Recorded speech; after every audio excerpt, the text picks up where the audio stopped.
मोटू पानीपुरी वाला। कहानी एक छोटे से गांव की है जहां एक आदमी रहता था जिसका नाम मोटू था। मोटू अपने परिवार के साथ एक छोटे से घर में रहता था। उसका परिवार में उसकी पत्नी, बेटी और बेटा शामिल थे। मोटू का पूरा दिन उसकी पानीपुरी दुकान पर बीतता था। उसकी पानीपुरी गाँव वालों के बीच मशहूर थी क्योंकि उसमें वह मिठास और तीखापन था जो हर किसी को बहुत पसंद आता था। मोटू की पत्नी, जिसका नाम मीना था, उसके साथ उसकी दुकान की सहायता करती थी। बच्चे अर्जुन और रिया भी खुशी खुशी उनके साथ हर काम में शामिल होते थे। एक दिन मोटू ने अपने परिवार के साथ समय बिताने का निर्णय किया। वह सभी को एक सुंदर स्थल पर लेकर गया जहां वे सब मिलकर अच्छे से वक्त बिता सकते थे। उन्होंने एक पिकनिक स्थल चुना जो उनके गांव के पास था, जहां एक हरित बाग, हंसी मजाक और स्वच्छ जल था। बच्चे बाग में दौड़ते रहे और मोटू अपनी पत्नी के साथ बैठकर शांति से बातचीत करता रहा। इस दिन ने मोटू को एक नई ऊर्जा और ताजगी का आभास कराया। उसने महसूस किया कि परिवार के साथ बिताए ये कुछ घंटे उसे नई ऊर्जा प्रदान कर देते हैं और उसके दिनचर्या को सकारात्मक बना देते हैं।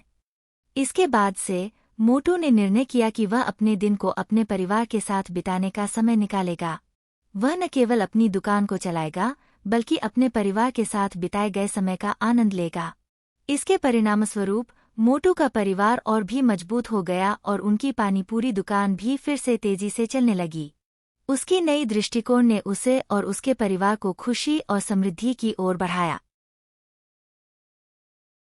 गांव की एक छोटी सी बाजार गली में एक आदमी रहता था जिसका नाम पतलू था।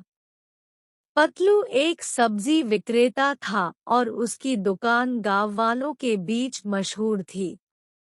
वह रोजाना ताजगी से उतारी गई सब्जियों को अपनी दुकान में रखकर ग्राहक।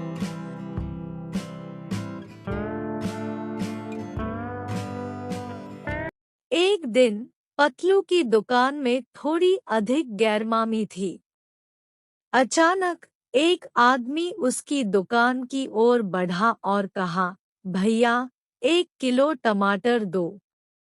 पतलू ने मुस्कराते हुए उसको सब्जियां देखने की इजाजत दी और टमाटर को ताजगी से चुनकर ताजगी से तराजू पर रख दिया।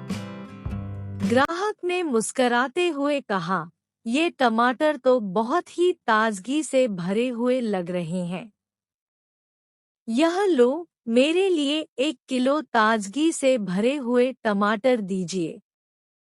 पतलू ने उसकी इच्छा पूरी की और उसे ताजगी से भरे हुए टमाटर दिए।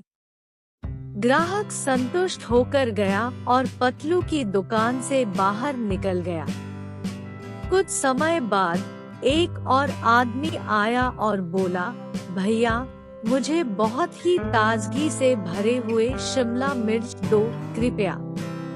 पतलू ने फिर से मुस्कराते हुए शिमला मिर्च दिखाई और ग्राहक की इच्छानुसार उसे भी ताजगी से भरे हुए शिमला मिर्च दी। ग्राहक ने धन्यवाद कहकर उसे ले लिया और दुकान से बाहर निकल गया। थोड़ी देर बाद तीसरा आदमी आया और बोला, भैया क्या तुम मुझे बहुत ही ताजगी से भरे हुए गाजर दे सकते हो? पतलू ने ग्राहक की इच्छा को ध्यान में रखते हुए उसको ताजगी से भरे हुए गाजर दी। ग्राहक ने खुश होकर कहा, धन्यवाद भैया, ये सब्जियां सचमुच ताजगी से भरी हुई है। तुम्हारी दुकान से सब्जियां खरीदना बहुत अच्छा अनुभव होता है। पतलू ने मुस्कराया और कहा, धन्यवाद भैया, मेरा लक्ष्य हमेशा सब्जियां ताजगी से भरी हुई प्रदान करना है। इसके बाद उसकी दुकान का नाम गांव वालों के बीच और भी मशहूर हो गया। Which story did you like?